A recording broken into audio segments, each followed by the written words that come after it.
Assalamualaikum warahmatullahi wabarakatuh. Alhamdulillah kita jumpa lagi sekali untuk kita bincangkan, untuk sambung lagi subtopik berkenaan dengan tajuk bab 5 ni. Tajuknya adalah elektronik, yang mana kita nak tengok ataupun nak belajar berkenaan dengan tajuk elektron.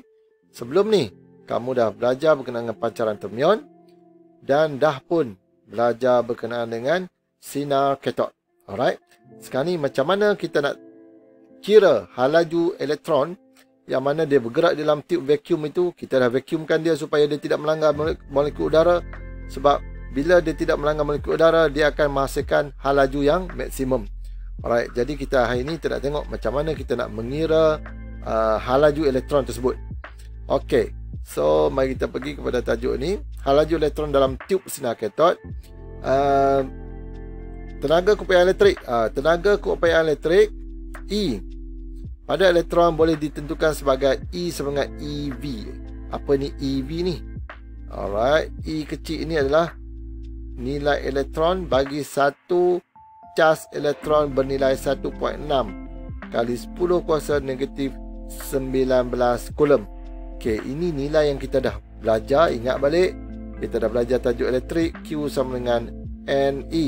Ini kalau kita nak tahu berapakah bilangan elektron ataupun bilangan elektron yang dibawa oleh kuantiti charge tertentu. Alright, so kalau N ni number of elektron, E ni adalah nilai charge bagi satu elektron. Okay, charge bagi satu elektron. So Q ni adalah charge lah, charge elektrik. Okay, jadi untuk tenaga elektrik pula, tenaga keupayaan elektrik, E sama dengan E besar sama dengan EV. Maka V itu ialah beza upaya antara voltan lampau tinggi yang kita gunakan. Okay, contohnya macam cikgu sebut tadi 6000 volt. Yang dalam video yang sebelum ni 6000 volt. Ataupun tak kisahlah dia pakai 3000 volt ke 1500 volt ke 500 volt ke, tak kisah. Okay, yang penting itu nilai bagi beza upaya. Alright, sekarang ni halaju ni kita boleh kira sebab dia bergerak dengan tenaga kinetik. Bermaksud kita nak kaitkan yang ni lah. Sekarang ni E ni, tenaga keupayaan elektrik ini adalah sama dengan tenaga kinetik bagi elektron tersebut, iaitu tenaga kinetik dia adalah setengah mv. V dia adalah V maksimum di kuasa 2 kan. Okay, kita ingat balik formula untuk tenaga kinetik setengah mv square, betul? Tapi yang ni sebabkan elektron itu bergerak dengan halaju maksimum, bila kita on saja voltan lampau tinggi, maka dia akan terus bergerak, terus dipecutkan. Bermaksud halaju dia adalah halaju maksimum. Maka kita boleh keluarkan daripada formula ini EV sama dengan setengah mv. V ini adalah V maksimum di kuasa 2 kan. Alright, jadi kalau kita nak pemudahkan formula ini untuk dapatkan V max ataupun halaju maksimum, maka V max maksimum kita sama dengan 2 ni naik atas, 2 EV M turun bawah perkan dengan M kuasa 2, kita jadikan dia sebagai punca kuasa. Dapatlah kita formula bagi halaju maksimum untuk elektron. Mudah saja, sangat mudah. Alright, jadi untuk kita kira inilah formula dia. So kita ada dua formula lah. Tenaga kinetik setengah mv kuasa 2, E sama dengan EV. Okay, lepas tu kita samakan bahawa E itu juga sama dengan tenaga kinetik, mengikut kepada prinsip keabadian tenaga. Mengikut kepada prinsip keabadian tenaga ni, dia kata tenaga keupayaan elektrik itu sama dengan tenaga kinetik maksimum. Okay, tenaga kinetik maksimum mesti gunakan V maksimum. Alright, jadi tenaga kinetik maksimum itu kita boleh kira halaju maksimum dia dengan menggunakan V max sama dengan square root of 2 EV perkan dengan M. M ini adalah jisim bagi satu elektron, iaitu dia bernilai, M ini nilai dia adalah 911 kalikan dengan 10 kuasa negatif 31 kilogram. Okay, sangat-sangat kecil nilai dia, tapi masih kena letaklah, sebab kita boleh buat calculation kat sini untuk dapatkan halaju maksimum bagi elektron tersebut. Inilah formula dia, senang, sangat senang, insya-Allah. Okay, jadi mari kita tengok contoh untuk kita mengira halaju maksimum ni. Okay, contoh 1. Darjah 5.5 menunjukkan alur elektron dari katod yang dipecut ke arah anod dalam ruang vacuum. Beza upaya melintasi katod dengan anod ialah 550 volt. So, keluarkan. Ingat balik yang sebelum ni. Saya tak rela gagal ujian. Apa tu? S senaraikan dulu.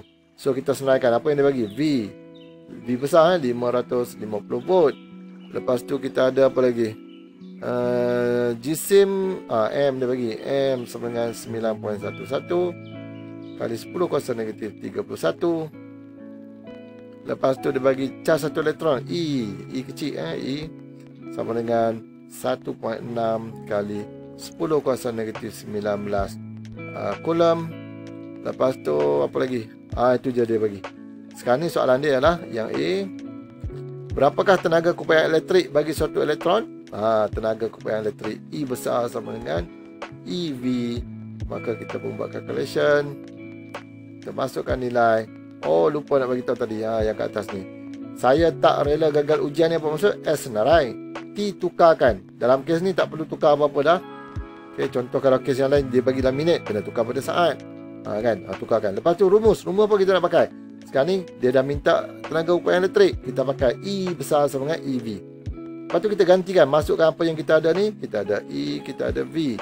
Masukkan, gantikan dalam formula ini. Last kali kita tengok unit dia. So 1.6 kali 10 kuasa negatif 19. V dia adalah 550. Maka kita akan dapat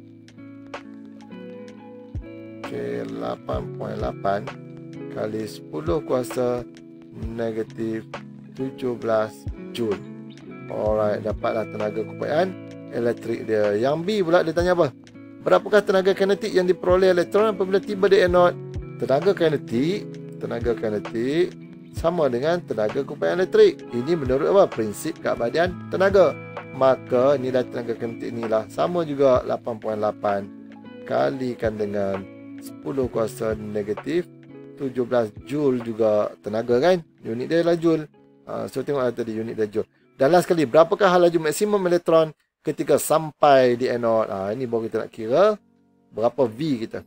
Maka yang C ni, V max kita sama dengan square root of 2 EV perkan dengan M. Alright, jadi tadi kita dah kira dah EV ni. Kan 2 EV kita adalah 8.8 tu. Kan E kali V kan tadi. 2 E besar lah ni sebenarnya. 8 kali 8.8 kali 10 kuasa negatif 17 perkan dengan 911 tadi. 9.11 kali 10 kuasa negatif 31. Okay, semua ni di square root kan. Maka kita akan dapat nilai dia adalah 1.39 kali 10 kuasa 7. Unit dia adalah meter per saat sebab dia adalah V laju V maksimum. Okey, kalau kamu tengok V maksimum dia tak akan cecah 10.8 sebab laju cahaya yang tanpa jisim itu V ataupun V cahaya adalah sama dengan C. Laju cahaya adalah 3.0 kali 10 kuasa 8 meter per second. Bermaksud yang ni lebih kurang dalam mungkin 10-20% daripada laju cahaya lah. Bermaksud laju elektron itu. Macam mana kita nak tingkatkan laju elektron? Kita boleh tingkatkan ni voltan ni. Okey, kita boleh tingkatkan beza upaya ini. Supaya sebab E dengan V tak boleh ubah. V yang kita boleh ubah. Okey, kita ubah dia. Kalau kita tingkatkan dia, maka dia boleh mendapat kelajuan maksimum yang lebih tinggi lagi. Alright. V ni yang kita boleh ubah, iaitu voltan lampau tinggi. Alright, di sini ada praktis formatif. Mungkin cikgu tak sempat nak terangkan. Kamu boleh tengok kepada jawapan ini cikgu dah ambil. Inilah jawapan untuk praktis formatif tersebut. Daripada soalan nombor 1 sehinggalah soalan nombor 4. Okey, tak apa, nanti kamu boleh pause kan. Tengok, ambil semua. InsyaAllah. Sehingga yang ni. Okey, sampai situ dulu untuk hari ni. Apa yang kita belajar adalah berkenaan macam mana kita nak kira hal laju bagi elektron di dalam tube vacuum tadi. maka kita gunakan formula dia sebagai kesimpulan. Formula dia adalah Vmax sama dengan square root of 2EV perkan dengan M. Dapatlah formula ni, maka insya-Allah kita dapat mengira berapa hal laju maksimum bagi elektron tersebut. Okey, sampai jumpa lagi dalam video yang seterusnya. Assalamualaikum warahmatullahi wabarakatuh. Bye bye.